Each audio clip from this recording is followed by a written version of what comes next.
അപ്പോൾ CPM പ്രവർത്തകർ സഹകരിക്കാതെ ED ഉദ്യോഗസ്ഥർക്ക് അവിടെ നിന്ന് പുറത്തിറങ്ങാൻ കഴിയില്ല എന്നുള്ളതാണ് യാഥാർത്ഥ്യം. ആ സാഹചര്യത്തിൽ ഈ റെയ്ഡ് പൂർത്തിയാക്കി, പരിശോധന പൂർത്തിയാക്കി ഉദ്യോഗസ്ഥർക്ക് പുറത്തേക്ക് ഇറങ്ങണമെങ്കിൽ അതിലൊരു സമവായം ഉണ്ടാവേണ്ടതുണ്ട്. നേതാക്കൾ ഇപ്പോൾ വീടിനകത്തേക്ക് കടന്ന സാഹചര്യത്തിൽ പ്രവർത്തകരെ അനുനയിപ്പിച്ച് പ്രവർത്തകരെ അവിടെ നിന്ന് ഒരല്പമെങ്കിലും മാറ്റി ഉദ്യോഗസ്ഥരെ പുറത്തേക്ക് കൊണ്ടുപോകാനായിരിക്കും ശ്രമിക്കുക. ഇപ്പോൾ മുതിർന്ന പോലീസ് ഉദ്യോഗസ്ഥർ, കേരള പോലീസിലെ അംഗങ്ങളും അതുപോലെ തന്നെ കേന്ദ്ര സേനാ അംഗങ്ങളുമുണ്ട്. CPMന്റെ 2 പ്രമുഖ നേതാക്കൾ, കണ്ണൂർ ജില്ലാ സെക്രട്ടറി KK രാഗേഷും രാജ്യസഭാ അംഗം V ശിവദാസനും വീടിന്റെ കോമ്പൗണ്ടിനകത്തുണ്ട്. ഇവർ ഉദ്യോഗസ്ഥരുമായി ചർച്ച നടത്തി ഒരു അനുനയത്തിലൂടെ മാത്രമേ ED ഉദ്യോഗസ്ഥർക്ക് പുറത്തേക്ക് പോകാൻ കഴിയൂ എന്നുള്ളതാണ് കണ്ണൂരിലെ സാഹചര്യം.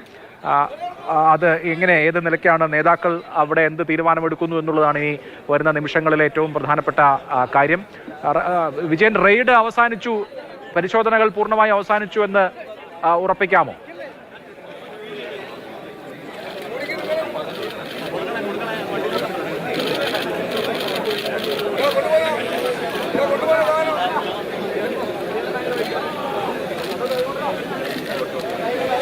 നമുക്ക് പ്രത്യക്ഷത്തിൽ അത് മനസ്സിലാകുന്നത് അത് അകത്തേക്ക് കൊണ്ടുവന്നതിൽ പല കാര്യങ്ങളും ഉണ്ട്. പക്ഷെ അതിപ്പോൾ നമുക്ക് ഈ ഘട്ടത്തിൽ എങ്ങനെ പറയാൻ കഴിയും എന്നറിയില്ല. അത് ഏതോ ഒരു മെഷർമെന്റ് ഉപകരണമാണ് എന്ന് ഇപ്പോൾ നമുക്ക് ദൃശ്യങ്ങളിൽ കാണാം. ഉദ്യോഗസ്ഥർ പുറത്തേക്ക് വരാനുള്ള ശ്രമം നടത്തുന്നു. ഫയലുകളും മറ്റുമായി EDയുടെ ഉദ്യോഗസ്ഥർ ഇപ്പോൾ ഈ കോമ്പൗണ്ടിൽ നിന്ന് പുറത്തേക്ക് കടക്കുന്നു. CRPFന്റെ ഉദ്യോഗസ്ഥരെല്ലാം തന്നെ അവർക്ക് മുന്നിലായിട്ടുണ്ട്. ഇവിടെ നിന്ന് ബാഗ്, 2 സൂട്ട് കേസുകളും അതോടൊപ്പം തന്നെ ഒരു ക്യാരി ബാഗും ഇപ്പോൾ കൊണ്ടുപോകുന്നുണ്ട്. വലിയ പൂവലോട് കൂടിയാണ് ഇപ്പോൾ ആൾക്കാർ, പ്രവർത്തകർ സാധനങ്ങൾ കൊണ്ടുപോകുന്നതിന് പ്രതികരിക്കുന്നത്. 2 സൂട്ട് കേസും ഒരു വലിയ ഷോൾഡർ ബാഗും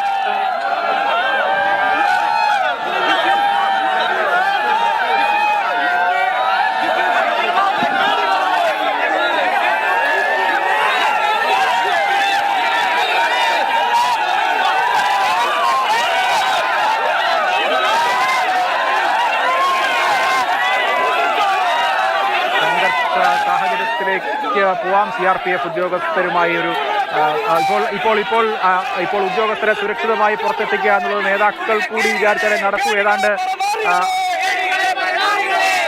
പ്രവർത്തകർ പ്രകോപിതരാവുന്ന സാഹചര്യം, കാരണം ഇതൊരു നിയമ പ്രക്രിയ തടസ്സപ്പെടുത്തിയാൽ അതിന്റെ പ്രത്യാഘാതങ്ങൾ മറ്റൊന്നായിരിക്കും എന്നുള്ളതുകൊണ്ട് തന്നെ നേതാക്കൾ ഇടപെട്ട് മാത്രമേ ഉദ്യോഗസ്ഥരെ പുറത്തെത്തിക്കാൻ കഴിയൂ എന്ന സാഹചര്യമാണ് അവിടെ ഉള്ളത്. ഇപ്പോൾ പിണറായി വിജയന്റെ വീട്ടിൽ റെയ്ഡ് പൂർത്തിയാക്കിയതിനു ശേഷം ഉദ്യോഗസ്ഥർ പുറത്തേക്ക് വരേണ്ടതാണ്. പക്ഷേ പ്രവർത്തകരെ നേതാക്കൾ കൂടി ഇടപെട്ട് നിയന്ത്രിച്ചാൽ മാത്രമേ പൂർണ്ണമായും അവരെ പുറത്തെത്തിക്കാൻ കഴിയൂ എന്ന സാഹചര്യമുണ്ട്.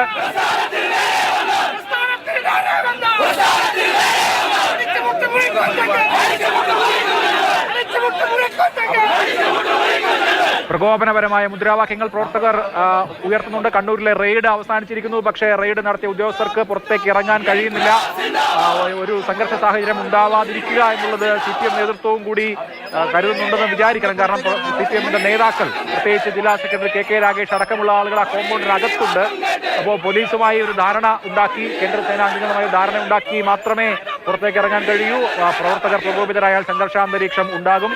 ശിവദാസൻ MP അടക്കമുള്ള ആളുകൾ ഇപ്പോൾ ആ കോമ്പൗണ്ടിനകത്തുണ്ട്. KK രാഗേഷും V ശിവദാസനും അടക്കമുള്ള നേതാക്കൾ ആ കോമ്പൗണ്ടിനകത്തുണ്ട്, പിണറായിയുടെ വസതിക്ക് അകത്തുണ്ട്. ഇനി ഈ പരിശോധന നടത്തിയ ഉദ്യോഗസ്ഥരെ പുറത്തേക്ക് എത്തിക്കുക എന്നുള്ളതാണ് കുറച്ച് റിസ്ക് ഉള്ള ഒരു കാര്യം. പ്രവർത്തകർ വൈകാരിക വിക്ഷുബ്ധതയിലാണ്. അവരുടെ ഭാഗത്തു നിന്ന് പ്രതികരണങ്ങൾ ഉണ്ടായാൽ അത് കാര്യങ്ങൾ കൈവിട്ടു പോകുന്ന നിലയിലേക്ക് എത്തും. അത് ഒഴിവാക്കാൻ CPM നേതൃത്വം ശ്രമിക്കുന്നു. അതിൽ CPM നേതാക്കളുമായി ഉദ്യോഗസ്ഥരും ചർച്ച നടത്തുന്നുണ്ട്. നമുക്ക് ആ ദൃശ്യങ്ങളിൽ കാണാം. ഗേറ്റിനകത്തേക്ക് 2 പേർ മാത്രമേ കടന്നിട്ടുള്ളൂ. CPM നേതാക്കൾ 2 പേർ. ഇപ്പോൾ പ്രകോപനപരമായ മുദ്രാവാക്യങ്ങൾ അവിടെ പ്രവർത്തകരിൽ നിന്ന് ഉണ്ടാവുന്നുണ്ട്. അടിച്ചു മുട്ടുമുറിക്കും എന്നാണ് പ്രവർത്തകർ മുദ്രാവാക്യം വിളിക്കുന്നത്. അത് കേൾക്കാം.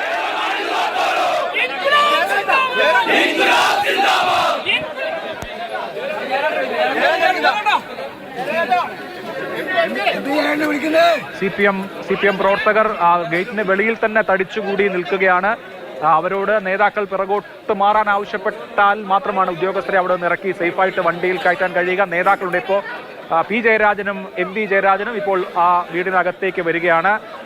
പ്രവർത്തകർ ആ സാഹചര്യത്തിൽ മുദ്രാവാക്യം മുഴക്കുന്നത് നിർത്തിയിട്ടുണ്ട്. പി ജയരാജനും എം വി ജയരാജനും ഗേറ്റിന്റെ അടുത്തേക്ക് എത്തുകയാണ്, ഗേറ്റിനകത്തേക്ക് കയറുകയാണ്. CPM ജില്ലാ സെക്രട്ടറിയാണ് M V Jayarajan. P Jayarajan കണ്ണൂരിലെ പ്രധാനപ്പെട്ട നേതാവാണ്. KK രാഗേഷും അതുപോലെ തന്നെ വി ശിവദാസനും അകത്തുണ്ട്. നേതൃത്വം പറയുന്നത് പ്രവർത്തകർ കേൾക്കുക എന്നുള്ളത് മാത്രമാണ് ഇനി ED ഉദ്യോഗസ്ഥർക്ക് പുറത്തേക്ക് സുരക്ഷിതമായി പോകാനുള്ള വഴി. അതല്ലെങ്കിൽ ക്രമസമാധാന പ്രശ്നം ഉണ്ടാകും. പോലീസിനും ഒരു ക്രമസമാധാന പ്രശ്നം ഉണ്ടാക്കാൻ സ്വാഭാവികമായിട്ടും താല്പര്യം ഉണ്ടാവില്ല. അത് വലിയ ബുദ്ധിമുട്ടിലേക്ക് നീങ്ങും.